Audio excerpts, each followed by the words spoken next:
Hello and welcome back to another edition of the GSMC College Football Podcast, presented to you by the GSMC Podcast Network.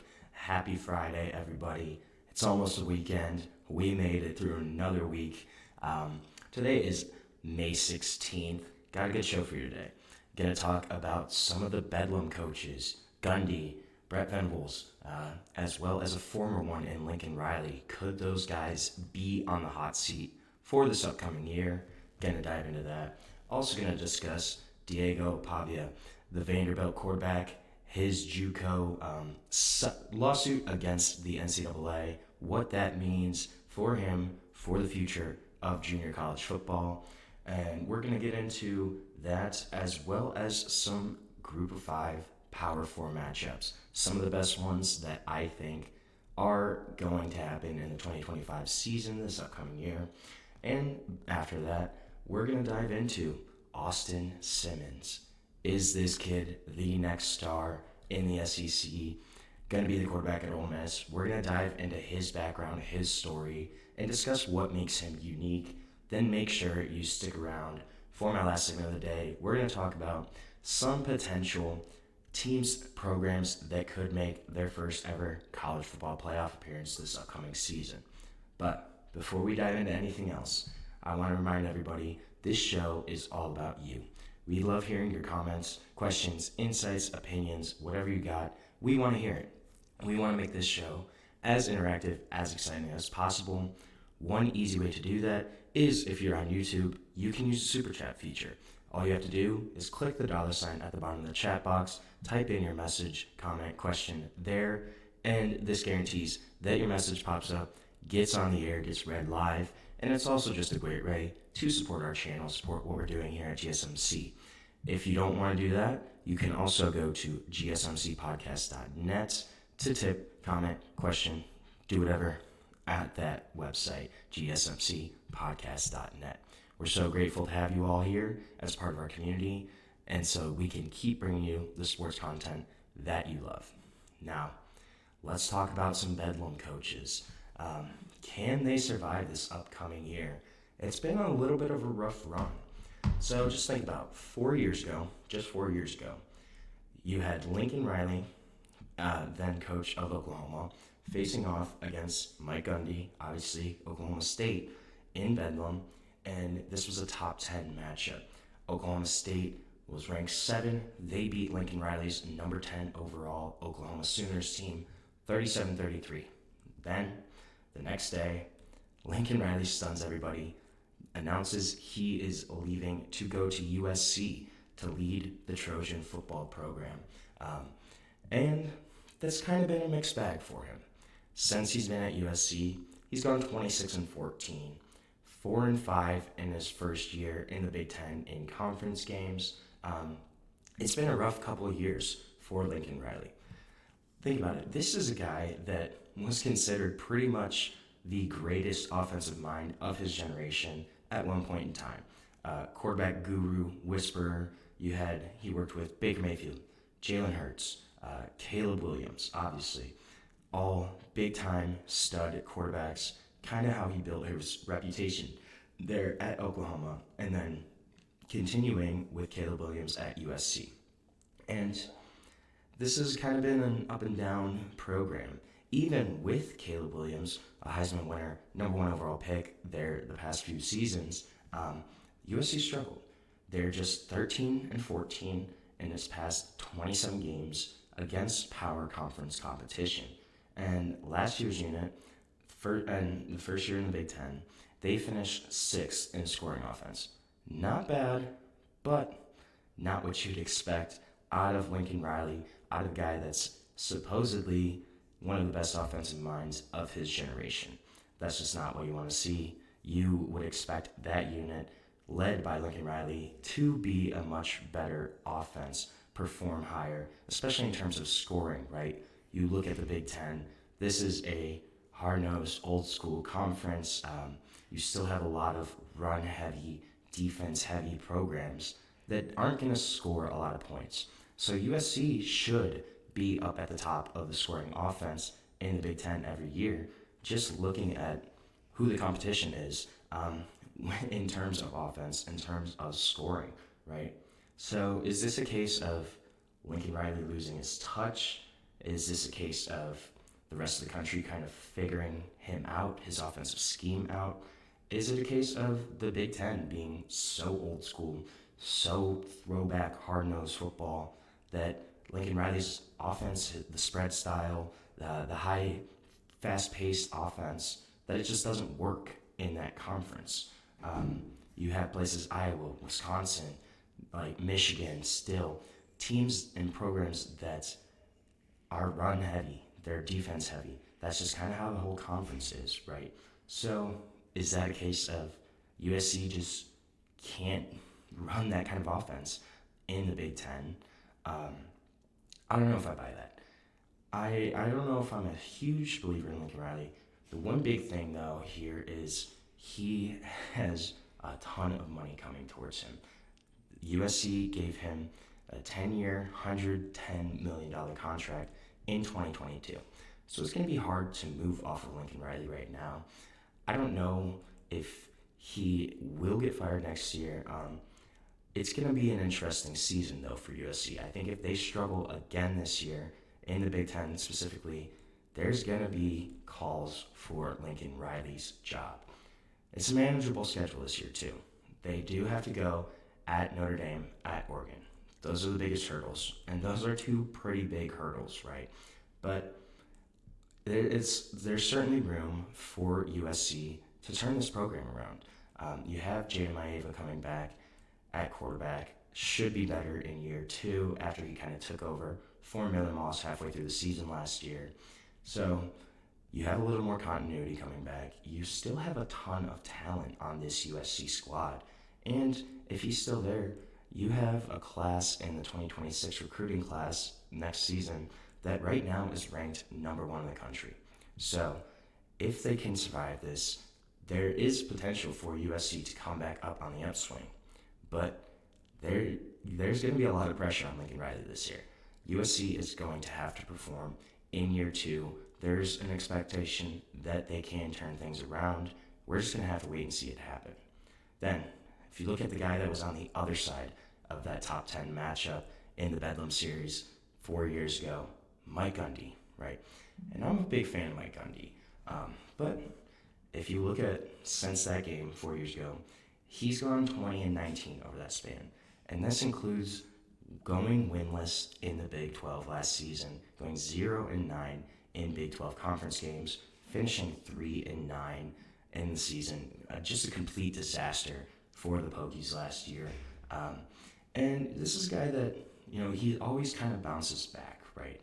They went 7-6 in 2022. He bounced back, has a 10-win season in 2023. Obviously, last year, disaster. And this is key to note that this was Mike Gundy's first losing season in 20 years. Since 2005, last year was the first losing season that Oklahoma State has had under him. So there is an expectation that they're going to bounce back. But this is a brand new Big 12. There's no Texas, there's no Oklahoma. And Oklahoma State was kind of projected to be one of those teams that would be consistently at the top of the new Big 12. Yet that's not the case of what happened last season. It was just a complete disaster. And then Gundy had kind of a weird offseason where wasn't sure if he was coming back. It sounded like he was gone at one point. Then they kind of announced that they renegotiated some of the terms of his contract. So this is a guy that has been the winningest coach in Oklahoma State history, has led them to a huge, huge run of successful seasons.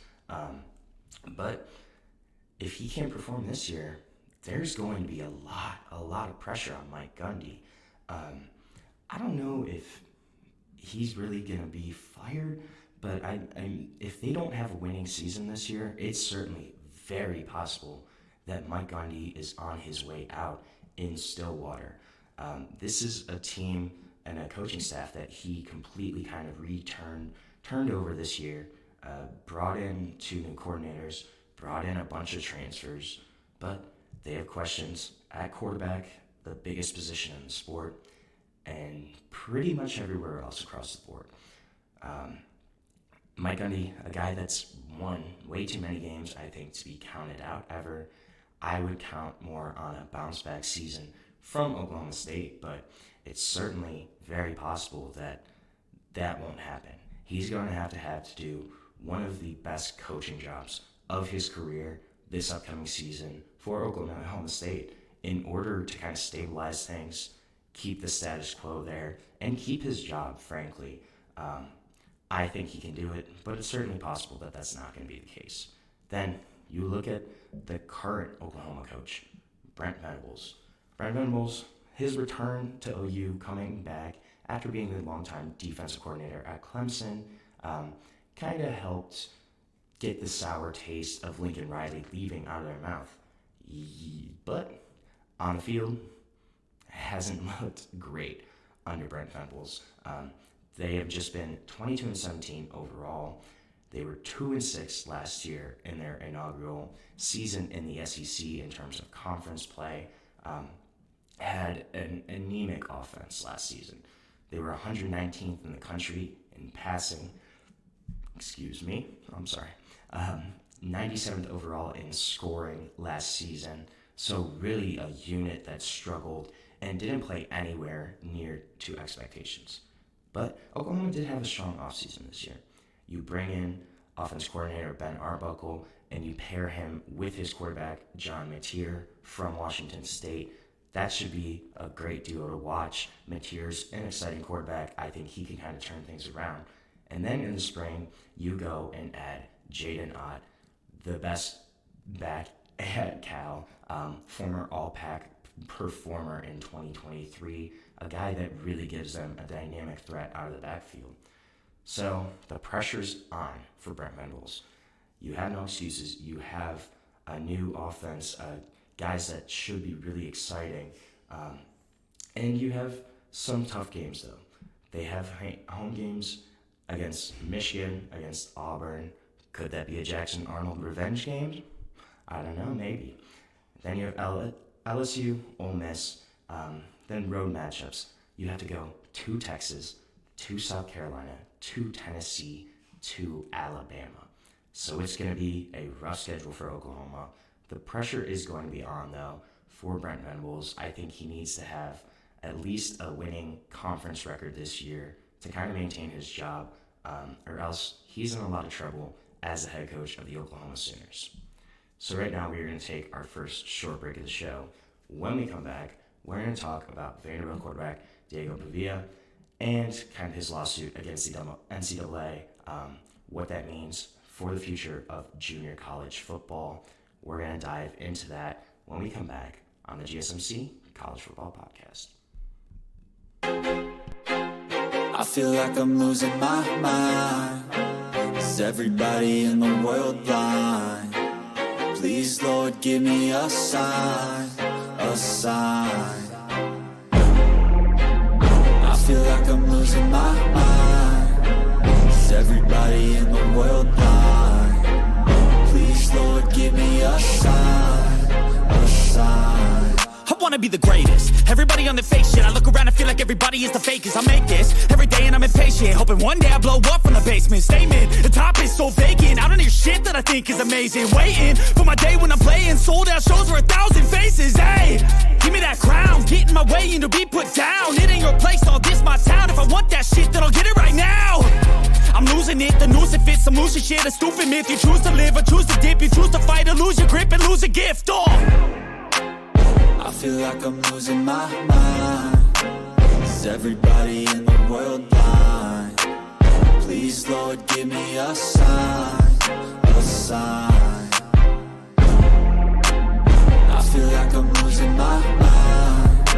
Is everybody in the world blind? Welcome back to the GSMC College Football Podcast, presented to you by the GSMC Podcast Network on this Friday, May 16th. It's almost the weekend, everybody. Made it through another week. Just touched on the Bedlam coaches. Could Gundy, could Brent Venables, could former Oklahoma coach Lincoln Riley all be on the hot seat? It's very possible. Gonna switch gears, talk about Diego Pavia, Vanderbilt quarterback, and his lawsuit against the NCAA that kind of came about at the end of last year. So in November of 2024, last season, he sued the NCAA, claiming that the organization's rule counting a player's time in junior college towards their overall years of NCAA eligibility was a violation of antitrust laws that was unfairly limiting his ability to make money from his name, his image, his likeness. And he couldn't kind of maximize on that time due to the eligibility from junior college being counted towards his overall NCAA eligibility. And they ruled for Diego Pavia. Judge William Campbell, he said that yes, this was kind of a violation of antitrust laws. That eligibility should not count because players should be able to kind of maximize their earning potential. This was pretty much the third or fourth kind of lawsuit regarding this. And so the rules were, the NCAA typically allowed a player a total of 5 years to play 4 seasons. Current crop of college players, they kind of got granted an extra year on top of that due to COVID disruptions, so they had an extra year. And Pavia argued in his initial complaint that the NCAA was basically unfairly limiting his ability to make money because of counting those junior college years. And it's important to note that junior college football is governed by a different overarching organization. It's not NCAA. It's a completely different organization. There's a National Junior College Athletic Association, so that's different than the NCAA. And the judge kind of agreed with this. He said that there was a bylaw that deals with junior college players, and the ruling specifically addressed that. So it doesn't restrict the NCAA from enforcing kind of the rest of restrictions that it has in place on the number of years that an athlete can play a sport in college. But the limited injunction, it could kind of signal that the court system sees the NCAA's eligibility requirements almost as an illegal restraint against these players. Campbell's the third judge in the past year to issue an injunction on NCAA rules because of concerns kind of over limiting players' ability to maximize their earning potential. So then this ruling comes down from Judge William Campbell. NCAA D1 Board of Directors, they approve a blanket waiver, kind of granting an additional year of eligibility to former JUCO transfers that were kind of in similar positions as Diego Pavia, opening the door for a wave of college athletes across all sports, not just football, to spend one more year in college athletics. So this is kind of a big deal, I think. And Diego Pavia, mind you, this is a guy that really gained national attention from his season at Vanderbilt this past year. Was at New Mexico State before that, and he did start his career at New Mexico Military Institute, which is a 2-year junior college. So he played there 2 years, then played at New Mexico State, and then he was at Vanderbilt last year and led Vanderbilt to a 6-6 record, which doesn't sound great, but when you consider that Vanderbilt hadn't been bowl eligible since 2018, that was a big deal. And you had a huge upset win against Alabama at home. They were carrying their goalpost throughout downtown Nashville, through Broadway Street, and just a crazy scene, a really cool scene for college football, kind of a feel-good story here. And so this is a guy that was a great player, and he wanted to keep playing because he gained national attention this year. He's probably going to get a lot more money in terms of NIL, in terms of earning potential this season, than if he had to leave last year, if he was out of eligibility at that point. This is something I think it's going to be interesting how this affects the rest of college football, the rest of JUCO, right? The most obvious change here could be in recruiting. So with this eligibility not counting, there's going to be an option to go to junior college, go there for 2 years, and these high school players who may need another year of physical development, they can go to a JUCO, they can play there 2 years, they can upgrade their bodies, get them right for Division I FBS football, and this could allow players to be more sought after, higher ranked recruits, right? if they go to a 2-year institution and really showcase their talents, kind of help out their body grow and physically develop a little bit, that could make them much more appealing prospects, recruits for big-time programs than they maybe would have been coming out of high school. It also would help them increase their earning potential and increase the ability to earn playing time at a 4-year school earlier, right? If you take a year or two, go to a JUCO, and you kind of use that as almost a redshirt year, but you're still going to be playing there. You're going to just develop more overall. Could that be something where it's going to help you play right away at a Division I school just because you kind of use that year or two to get your body right, to get ready for the next level of football?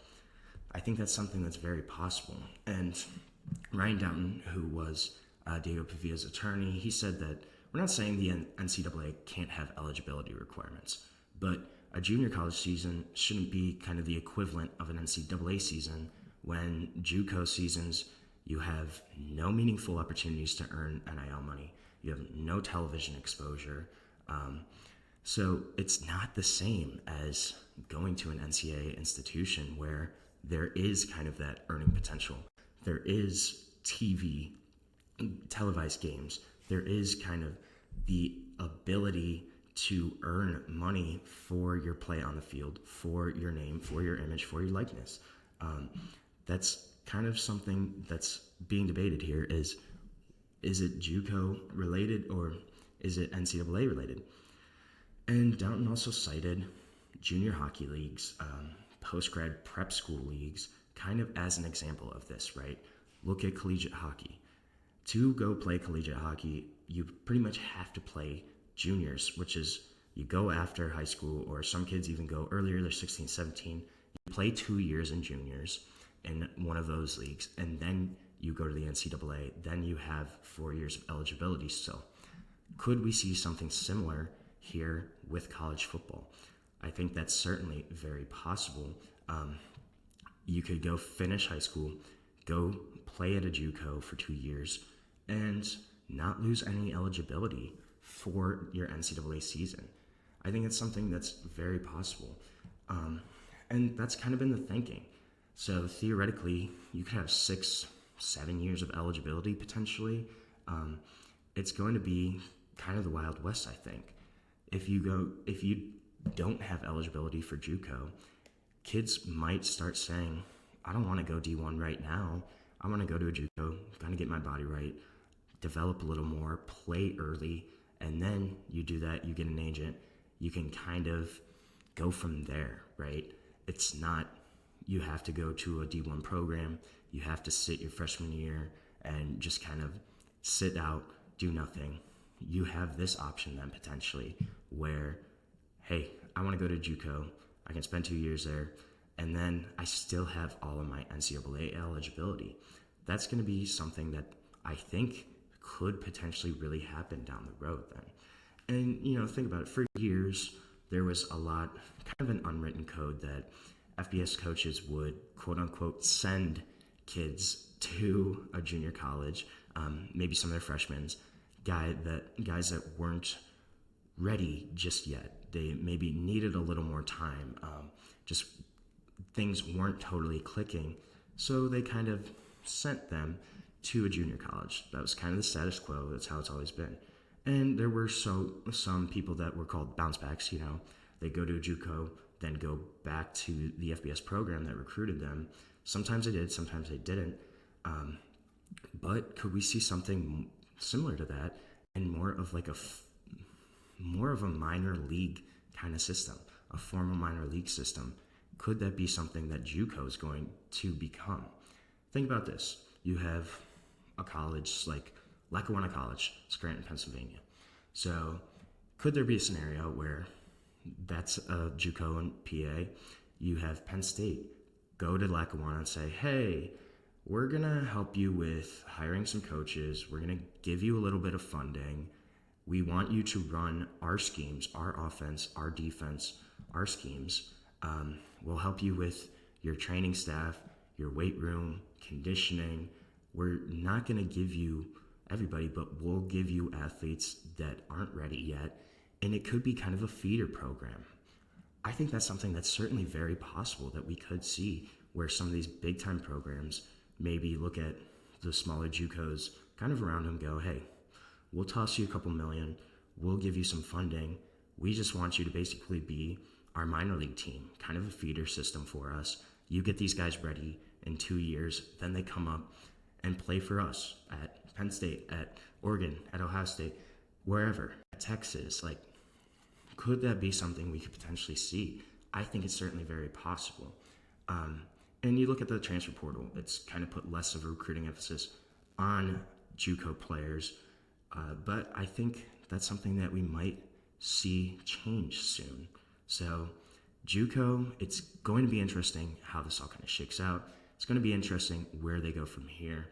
But the future of JUCO is very much in the air, and I think we're going to see some big changes here in kind of how JUCO programs approach the game and how Power 4 schools approach JUCO schools. So we're going to take another short break here on our show. When we come back, we're going to talk some Group of 5, Power 5 matchups, some of the games that I have scheduled for this upcoming year. So stick with us. We'll be back on the GSMC College Football Podcast. Looking for your daily fix of sports talk without having to pay for it? GSMC Sports Network is available on YouTube. Just search GSMC Sports Network. Get your fix of daily sports talk shows on YouTube, absolutely free.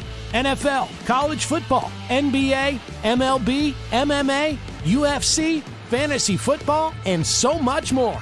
GSMC Sports Network has shows running all day long, with new sports shows starting every 2 hours. Just like on your favorite cable sports channel, except GSMC Sports Network is absolutely free. Just search GSMC Sports Network on YouTube to catch one of your new favorite shows, like the GSMC College Football Podcast, Chip Shot Football Podcast, Hoops and Heels Women's Sports Podcast, GSMC Basketball Podcast, and so many more. Check it out for yourself. GSMC Sports Network, now available on YouTube absolutely free. Search GSMC Sports Network on YouTube right now.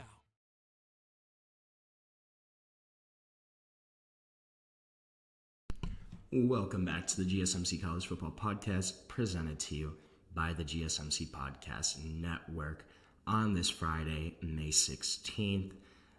Just talked about some JUCO, what could potentially happen there. Now, going to transition to Group of 5, Power 4. It's a big difference, but there's some big-time matchups here this upcoming year that could have a big impact on the season. Now, I think the one that may have the most playoff implications is Boise State going to South Bend, Indiana, and playing Notre Dame on October 4th. Now, obviously, Boise State losing Ashton Jeanty this year, that's a big loss. I mean, the kid almost broke Barry Sanders' record that has stood for 40 years. A crazy season last year, well over 2,000 rushing yards, and obviously going to be a guy that is going to be missed in terms of production, in terms of what he brought to that team. But this Boise team, they still got a lot, man. They still have talent. You have quarterback Maddox Madsen coming back. You still have a really talented roster, especially in terms of Group of 5. This is going to be tricky for Boise State, but Notre Dame also has a really tough September. You have to play Texas A&M. You have a couple other games on that schedule that's going to be tricky for them. So if Notre Dame, they kind of have maybe lose one game or two in September, they come in October 4th, they have to win against Boise State at home for their college football playoff hopes. And then if Boise is able to pull off this upset, this is a big time boon for Boise State. You beat a potential top 10 team at their home in Indiana, and you have momentum carrying throughout the rest of the year. This is a big time main for both the Broncos and the Fighting Irish, and could Notre Dame kind of have their eyes off of the ball here? It's certainly very possible. Think back to 2021, 2022. Cincinnati had those really great teams under Luke Fickell, and the one year they go into Notre Dame. Notre Dame kind of was overlooking them, right? They were still a group of 5 team at that point, still in the AAC, and Cincinnati goes into South Bend and beats Notre Dame at their own home. Could this be a similar scenario here to Boise State this year? I think it's certainly very possible. Notre Dame has to maintain their composure here. They have to treat Boise State as a legitimate opponent, or else Boise can very much steal this game in South Bend. It's going to be intriguing. I'm really excited to kind of see how that matchup shakes out. Another one I'm looking at, Tulane going to Ole Miss September 20th. Now, Tulane, yes, they did lose Darian Mensah to the transfer portal, transferred to Duke, their quarterback that is a stud. So going to have to replace Darian Mensah, but despite that, Tulane still remains one of the most respected group of 5 teams consistently. Every year, this is a really talented roster. They're well coached. They did lose Willie Fritz a couple years ago, but John Summerall, they're still a really great coach. And this is a program that is pretty solid. Every year, they don't really have down seasons. They were hanging with Ole Miss. They played in 2023. Ole Miss went to Tulane, and they hung with Ole Miss for a while there. Ole Miss kind of pulled away at the end of the game. But this is certainly a team that could come into Oxford and beat the Rebels there. Ole Miss losing a ton of talent this year, especially on the offensive side of the ball. Obviously, the big name, Jackson Dart, first-round quarterback, you have to replace him. You lose pretty much the entire wide receiver room. Trey Harris, Juice Wells, Jordan Watkins, all gone this year. Offensive line kind of overhaul. You still have Suntaryn Perkins on defense. You lose Chris Paul Jr., though. You lose Princey Umamulan. You lose Jared Ivey. You lose J.J. Pegues. You lose Trey Amos. So this is a team that is very much in transition.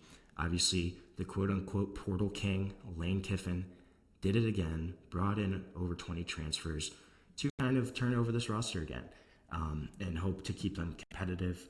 But Tulane is very much a threat. This is very much a game that should not be taken lightly by Ole Miss, and especially it's early on in the season. It's week 3, September 20th, week 3-4.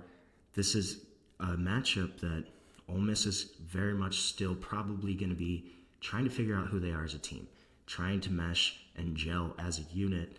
Could they have issues with Tulane? It's certainly very, very possible. I would not be surprised to see the Green Wave win this matchup, even though they have to go into Oxford. Oxford, despite being in SEC, this could be a matchup where the fans aren't really that much into it. It's just kind of how it is. It's not an SEC matchup. Ole Miss fans normally kind of show up more for those big-time SEC games, especially if this is an early game, if it's an 11 a.m. kick. Don't be surprised if Tulane really shows up and Ole Miss comes out sluggish. I would not be surprised to see Tulane win this game. And if they do, that's a big boon for their season, big bonus for their college football playoff hopes. And Ole Miss kind of needs to win this one. They're going to have a tough year in the SEC. Again, they're going to want to still try to compete, but they need to win these non-conference games. They need to beat Tulane.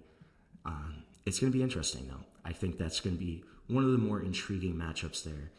Another one where kind of still in the same region, Arkansas going to Memphis on the same weekend, September 20th. So Tulane, Ole Miss, Arkansas, Memphis, both that weekend, both really high potential for group of 5 wins here. And Arkansas has to play at Memphis. So Memphis last year, they were kind of picked to win the AAC going into the season.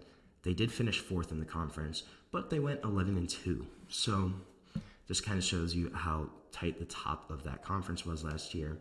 And 2024 for them really kind of felt like a culmination of a senior class that included record-setting quarterback Seth Hannigan.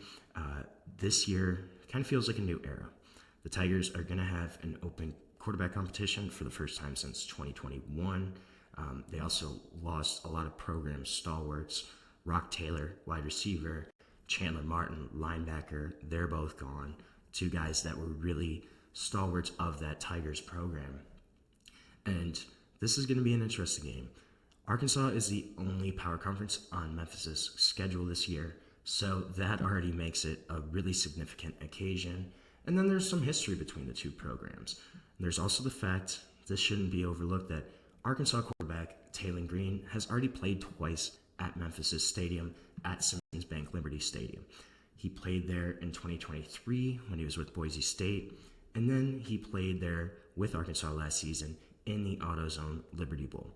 So they do have some experience going to Memphis. This is going to be tough, though, I think. It's going to be a road game for Arkansas. Arkansas has kind of been up and down the past few years. They still have a lot of question marks. And the one thing I'm kind of looking at here, too, in this matchup is for Arkansas, this is sandwiched between they have a road trip to Oxford to play Ole Miss on September 13th. Then they have this game against Memphis on the road. Then September 20th, they have a home matchup against Notre Dame. So you're kind of sandwiched between a big-time road matchup at Ole Miss and a big home game against Notre Dame. Could this be a matchup where Arkansas kind of takes its eye off the ball? Maybe they're looking forward to that game against Notre Dame, kind of having their attention focused there. Could they take their eye off the ball and overlook Memphis? And Memphis goes in and wins this game at home because it's a really big game for them. It's their only power conference matchup this year. So they need to win if they want to make the college football playoff. If they want a statement win, they have to win this game at home. For Arkansas, it kind of seems like it's a little more of an afterthought. So I wouldn't be surprised at all to see Memphis win this game. I think that September 20th weekend, one of those two matchups in Tulane, Ole Miss, and Arkansas, Memphis, we're going to see one of those Power 4 SEC teams lose one of those games, I think. Then another intriguing one that I had scheduled is UCLA at UNLV, September 6th. Now, UCLA, they've only had 3 winning seasons over the last 9 years. In 2005, 2013, 2014, those were the only double-digit wins since 1998 for UCLA. The last time they won 11 or more games was never. So this is a program that's been struggling, right? You do bring in Nico, the biggest story of the spring transfer portal.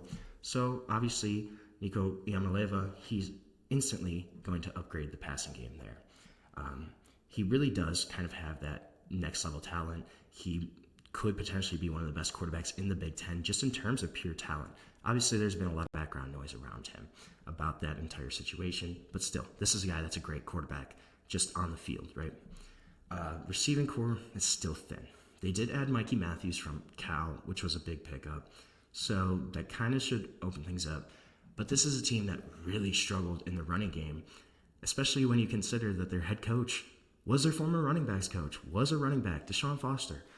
They were 132nd in the nation in rushing last year. 132nd. That's crazy. Pass protection was awful. Ground game only got to 100 yards 3 times last season. And the talent's there to do more. So this is going to be a unit, a team that's really going to be a question mark. I think they're going to have to run the ball better this year. And their defense did get better last year, but pretty much everybody of note is gone. Carson Schwessinger, Kane Medrano, those linebackers that covered up pretty much every mistake for UCLA, they're gone next year.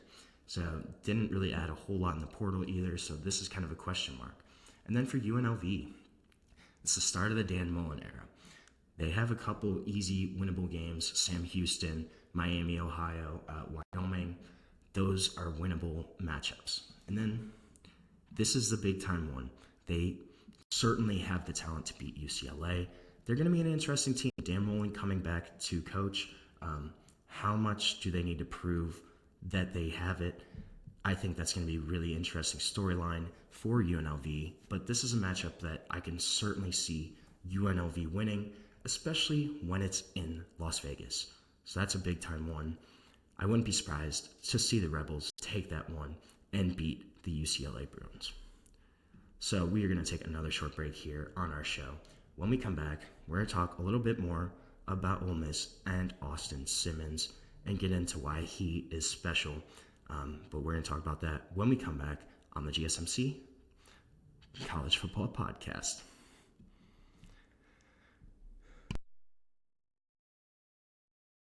For the best and latest podcasts available anywhere, go to the podcast app on your cell phone and type in GSMC to access free content-rich podcasts on health and wellness, book reviews, sports, entertainment, relationships, social media, movies, technology, finance, and even weird news. Subscribe and download the GSMC Podcast Network's family of shows, available everywhere podcasts are found.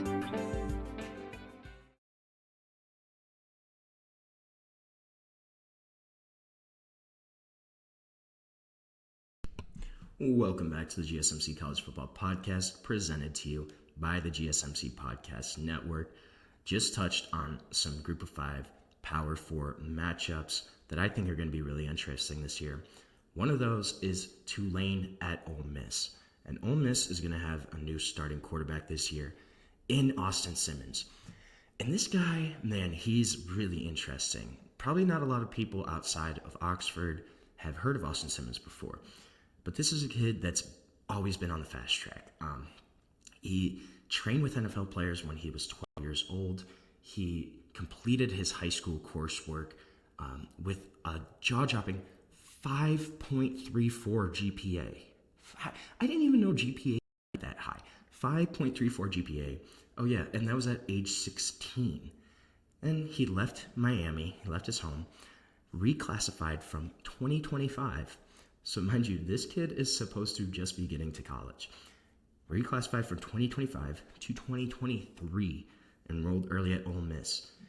When he got to Ole Miss, he didn't even have a driver's license. His dad had to teach him how to drive in Mississippi. He had to learn how to drive when he was already in college. This is a kid that he hasn't taken the mantle yet as Lane Kiffin's next, great quarterback, but well known throughout Oxford. Obviously, football is king for the University of Mississippi, and being the starting quarterback for the Ole Miss Rebels, that kind of makes you royalty there. He's going to take over for Jackson Dart, who was one of the program leaders now in pretty much every passing category, a guy that was one of the most successful starters in Ole Miss history, and a guy that is going to be missed for Ole Miss, even though I'm not the biggest Jackson Dart fan. Austin Simmons, I think you got to say that Jackson Dart did a lot of great things for Ole Miss. They have had a much longer string of success than they've had pretty much in their entire history. And a lot of that was due to Jackson Dart. So those are big shoes to fill. Now, also, Austin Simmons, mind you, 19 years old, right? He just graduated from college. The kid isn't even supposed to be in college yet. He already has his bachelor's degree. He completed it in multidisciplinary studies this year. So he just finished, he graduated. He's already a college graduate at the age of 19. And this is a kid that hasn't even been the starting quarterback at Ole Miss yet. Hasn't done anything. He's still 19 years old. It's kind of a weird feeling, Austin Simmons said. He said, everyone's older than you, and you're kind of looked at as he's just a baby on campus. But he said, I'm here. I'm young. I'm going to make the most out of this opportunity. But this is a kid that has kind of been groomed for this role since he was a young guy. His advanced academic pace started pretty much because of baseball. So his dad, David Simmons, he's a guy that played in the Arena Football League, actually, and also coached for a bunch of franchises there. He was 5'9", though. He played wide receiver, defensive back. So he kind of thought that maybe my son might not be super tall. He might not be able to play quarterback effectively in college. But then Austin kept growing, right? So that was part of it. So David Simmons feared that Austin would not get past 6 feet. And because of that, his dad focused on developing him as a southpaw left-handed pitcher in baseball. And so to kind of better prepare him as an athlete and the possibility of maybe being drafted in baseball before he went to college, his dad began giving him high school coursework at home in middle school, and also put him in training with older kids. He trained with NFL players while he's working at quarterback when he's 12 years old. And then he began playing baseball with a varsity high school team when he was in 6th grade.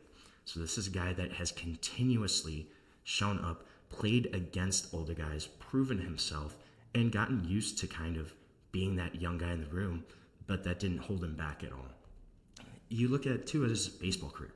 Guy that threw back-to-back no-hitters, had a .365 batting average as a freshman in high school, and then he kind of had dual enrollment, so he got college credits while he's at Miami-Dade College, earned his bachelor's or associate's degree when he was 17, and so he didn't even play prep football beyond his sophomore year at Pahokee High School, though he was still a 2-time All-State selection in those 2 years, threw for 1,900 yards, 15 touchdowns in only 6 games as a sophomore. So averaged over 300 yards per game, averaged just under 3 touchdowns per game. And a guy that was rated as the number 58 player in the 2025 class overall across the country, reclassed to 23, and he was also a verbal Florida commit. So flipped from Florida to Ole Miss. Same day he announced that he was reclassifying to 23. As a 2023 recruit, this is a kid that was rated a high 3-star prospect, 88 overall, kind of on that scale to 100. And as the number 35 quarterback in a class full of guys that were 2 years older than him. History of kind of reclassified quarterbacks is a cautionary tale. Skipping 2 years is pretty much unheard of. But Andrew Ivins, who's 24/7's director of scouting there, he also lives in Florida, but he said, it's a testament to how much I liked Simmons that he was an 88 after skipping 2 years. Usually that'd be a non-starter for me. So this was a kid that probably wouldn't even get looked at if that happened, but the talent level, the potential there made him still a super high rated 3-star prospect in a class where he was 2 years younger than everybody. So he gets to Ole Miss, right? 23, red shirts as a football player. I mean, makes sense. The kid's 17 still at that point. But he played baseball that year. Made 13 relief appearances with a 2-0 record, 3.21 ERA in the spring of 2024, when he should have been playing high school baseball as a junior at that time. His dad said, too, he's a better baseball player than he is a football player. A lot of people don't really have any idea. But so, obviously, becomes the backup last year, not playing baseball anymore, and made his debut last fall, appeared in 9 games, 282 yards, 2 touchdowns. The biggest moment of Austin Simmons' season last year came in their home game against Georgia. Jackson Dart gets hurt in the first quarter. Austin Simmons comes in against the team was top 3 in the country, right? Georgia, a big-time matchup for Ole Miss at home, comes in, shows absolutely no nerves, calm, collected, and leads a touchdown drive when he first comes in against one of the best teams, one of the best defenses in the country. Completes 5 for 6 passes, 64 yards in that drive, and really showcased like, whoa. I watched that drive and I was super impressed by what Austin Simmons did, how he ran that offense, how calm he was as a young quarterback. And he's been a guy that has worked with a private quarterback coach since elementary school, pretty much. Oliver Bozeman is his private coach, and this is a guy that, after years of being programmed as a baseball pitcher, he kind of worked to change his throwing motions, change the throwing angles as a quarterback. Super quick release, just kind of from that baseball background. And his father kind of compared him to Tua Tagovailoa almost in terms of style. Super quick release, accurate, obviously both lefties and mobile quarterbacks. I don't think Austin Simmons is going to take off nearly as much as maybe Jackson Dart or Matt Corral did for Ole Miss, but a guy that is athletic enough to move around, to gain some yards with his legs if he needs to. And Austin kind of said that he thinks he's more like Matt Corral than he is Jackson Dart. I think that's pretty similar. I could see that just in terms of how they play. But this is a guy that's been prepared. Bozeman said he's always been that quarterback, that kid that just retains information. It's really easy for him to focus on one thing one day, then kind of switch gears, focus on something else the next day. And his dad continues to review, practice, game film with him. He said that understanding post-snap adjustments after years of focusing on pre-snap motions is paramount. And then another guy that's there is Joe Judge. Mind you, Joe Judge is on Ole Miss's staff as a senior analyst, and obviously a guy that was a former head coach of the Giants in the NFL, a guy that really has helped Austin Simmons just kind of grow those tools and grow kind of that preparation mindset. And then this weekend you look at, he graduates on Friday, and then immediately goes to Florida to go back to training and brought some Ole Miss wide receivers with him to continue that training. Bozeman said he knows what it takes to be the face of a franchise. He knows what it takes to be the face of a university. He's been groomed for this for years. He said, I don't want to sound biased because I've been working with this kid for a really long time, but I think Austin could possibly be one of the best we've ever seen to do it. I'm just saying that because I train him, but I understand where he is and how far he's already come and how much he still has to grow. So this is a kid that, yes, SEC is dominated with great quarterbacks right now. You have the Garrett Nussmeyers, the Diego Pavillas, the DJ Lagways, Arch Manning, potentially Gunnar Stockton at Georgia. But Austin Simmons, watch out for this kid because he's already overcome pretty much every odd, every expectation that's been put in front of him, and he's just going to continue to doing that. So this kid, watch out. He could be one of the next great quarterbacks in the SEC for the Ole Miss Rebels, and could he potentially be the guy to lead them to the college football playoff? It's very possible. Watch out. Austin Simmons is coming. So right now, we're going to take our last break of the show. When we come back, we're going to talk about programs who could potentially earn their first college football playoff appearance, maybe the Rebels. But we're going to discuss that when we come back on the GSMC College Football Podcast.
Welcome back to the GSMC College Football Podcast, presented to you by the GSMC Podcast Network.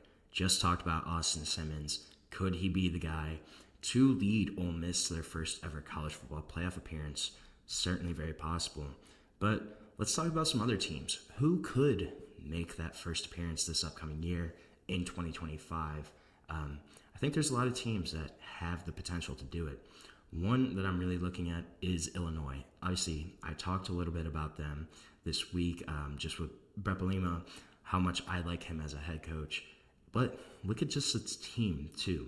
They returned 18 starters, 18 of 22 guys coming back on that unit from a team that won 10 games last year. So you have a completely, really experienced roster. You only got to replace 4 starters. You bring back all 5 starters on the offensive line. You bring back quarterback Luke Altmaier for a 3rd season starting there. And this is an experienced team. This is a well-coached team. This is a team that really could continue those positive vibes from last season. If you're looking for this year's version of Indiana, it's certainly very possible that it's Illinois. They can be dominant enough against a manageable schedule to earn an at-large bid without having to win the Big Ten. They don't have to play Oregon. They don't have to play Michigan. They don't have to play Penn State. They do have Indiana, and they do have Ohio State, but they get Ohio State at home. And that Indiana matchup, I think, is going to be a good one. That's going to be a great game between 2 teams that are kind of on that cusp right now. But Illinois, they have a ton of experience coming back. They're a well-coached team. They're a team that can definitely make some noise, and I think their confidence has continued to grow. You beat South Carolina in the Citrus Bowl last year to top off your season. You have had the most string of success that I ever remember in Illinois football history. This is a program that's ready. They've been ascending, and I think they're ready to take that next step. All the kind of pieces are lined up for Illinois to have a great 2025 season. It seems like the stars are kind of aligning for the Illini. That was kind of funny. But Illinois, this is a team that I think is going to be up there. I don't know if they win the Big Ten. I don't think that's something that's possible. But if you maybe only lose 1 or 2 games, maybe you beat Indiana on the road, maybe you lose to Ohio State, but that's your only loss, this is going to be a team that's going to get in the playoff, I think. And it's going to be interesting to see what they can do. But I would watch out for Illinois this year. I think they're going to be up there. They're going to be well coached. They're going to be deep. They're going to be talented. This is going to be an exciting team to watch. Then the team that they beat in the Citrus Bowl in South Carolina. If you've been watching my show, you know how much of a fan I am of South Carolina this year. They could potentially just prove me totally wrong. I don't think so. I think this is a team that they were on the fringe last year. I think they're going to take another step forward. You have the leadership coming back of Lenore Sellers as another year as a full-time starter, a guy that's one of the most dynamic quarterbacks in college football, elite dual threat ability, had over 150 rushing yards against Clemson last year in the finale of the regular season. Did kind of end on a disappointing note against Illinois in that Citrus Bowl. However, I don't know if that might have been kind of a letdown from maybe they were still hoping they were getting into the college football playoff. I think that's something that's certainly very possible. You do lose a couple pieces here. You lose Kyle Kennard, you lose Nick Emenwari, but your big guys, Lenore Sellers is back, Nick Harbor, wide receivers back, 6'5", freakish speed too for that size, a guy that's super high potential. Yeah, and then you got Dylan Stewart on the defensive side of the ball coming back too, who had a great freshman year for South Carolina, should be even better this year as the defensive end there. This is a team that's well coached under Shane Beamer. They could definitely be making some noise this year, I think. Then another team that was kind of a fringe team last year, Miami. Miami, they had a case for playoff inclusion last fall. I was kind of glad they didn't get in. I didn't think they kind of deserved it. But they're certainly capable of winning the ACC. This is a talented roster still. I think they kind of downgraded in quarterback a little bit from going from Cam Ward to Carson Beck. Now, Carson Beck, still a great quarterback, right? Still a guy that could get back up to those 2023 Georgia levels and really lead this Miami team, but just not as kind of dynamic, vibrant a passer as Cam Ward was. But look about it. Quarterback wasn't the problem last year. Their defense was. This is a team, a program that has been plagued by losses to unranked opponents, games they kind of just take their eye off the ball. Had a couple that they should have lost last year too, in Virginia Tech and Cal, where those games really came down to the wire, got pushed to the end. This has been an issue for Miami for a while. They have to kind of treat every game as a must-win. And If they can do that, though, if they can avoid those easy, manageable losses, this is certainly a team that's going to be right back in the college football playoff conversation, potentially maybe even the ACC champion, though I think Clemson might have that wrapped up this year. And a win against Notre Dame early in the year. They start their season with Notre Dame. A win against them week 1, that would really set the tone early. I think that's a big-time matchup for both schools, and it's going to be interesting to kind of see who comes out of that one there. But Miami certainly has a talent. They have another great quarterback in Carson Beck. Can they avoid those easy losses? Can they keep their focus, maintain it throughout the regular season? That's going to be the key here for the Hurricanes. But again, a team that is going to be right up there again. They have the talent. They just got to keep their focus going. And then, if you look at the Big 12, Conference of Chaos, I love it. Iowa State. I think Iowa State is certainly a potential team that could make their first ever appearance. This is, again, a wide open race in the Big 12. It's kind of just the Wild West out there. But Cyclones, they return enough talent to win their first conference championship in 113 years. Yeah, 113 years. So it's been due. The Cyclones are due for a conference championship, and they certainly have the talent this year to do it. Rocco Beck coming back at quarterback. You have your top running backs, Carson Hansen, Abu Sama III coming back, and you're coming off an 11-win season in which they really had a great year. You have a lot of guys returning. You have a pretty manageable schedule. Your big matchups in BYU, Arizona State, those are both at home this year.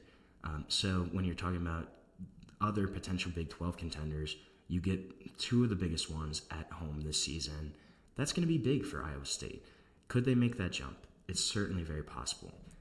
Another Big 12 team I'm looking at is Kansas State. Now, Kansas State and Iowa State actually play this year, open the season in Dublin, Ireland. That's going to be a fun one. I think that's going to kind of show who's going to take the early lead as Big 12 favorites. Will it be Iowa State? Will it be Kansas State? But think about it. Kansas State still, there's a lot of disrespect going towards the Wildcats. Chris Kleeman, head coach there, who came over from North Dakota State, is just a pure winner. Guy that got hired at North Dakota State, just started winning and winning and winning national championships. He comes to Kansas State, comes to Manhattan there, winning. 3 straight years of 9+ wins for the Wildcats. A team that hasn't really dropped off. They're in contention every single year. And you have quarterback Avery Johnson coming back, a guy that's super dynamic, should grow again as in another year as a full-time starter. Racked up 3,300 yards of offense last season, 32 touchdowns, a dual threat guy, but expectations are really high for him this year. He's a guy that's got sleeper Heisman vibes. If he can go to that next level as a quarterback, this is a dangerous Kansas State team.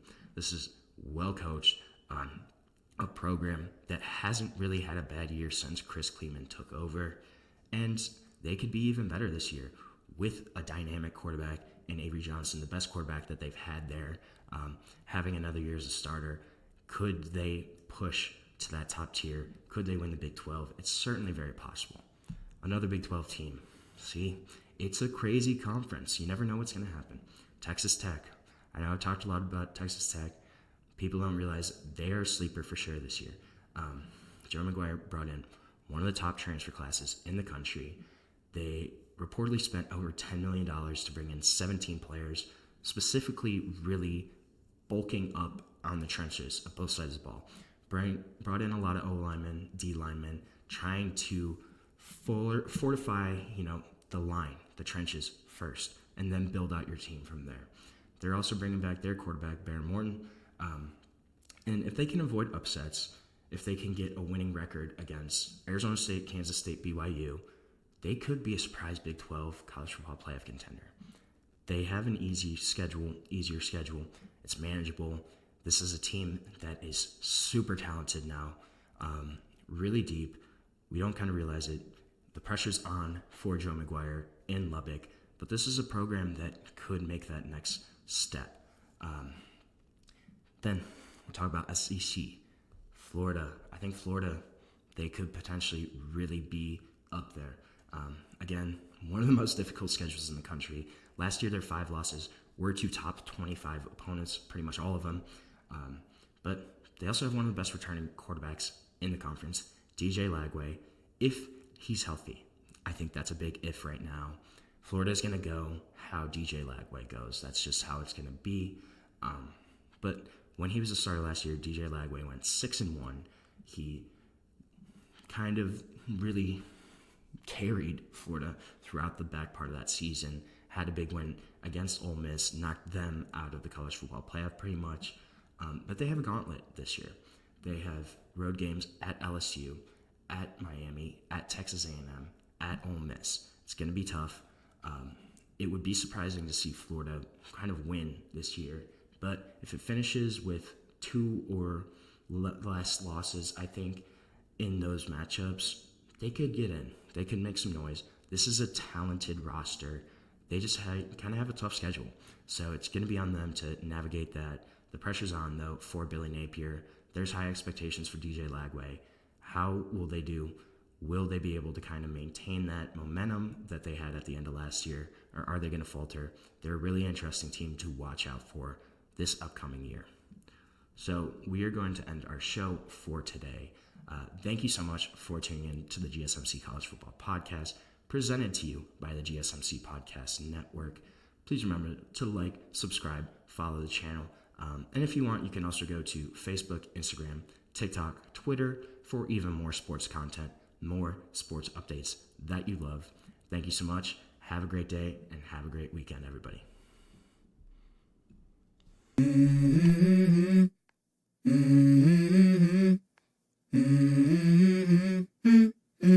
Let's go.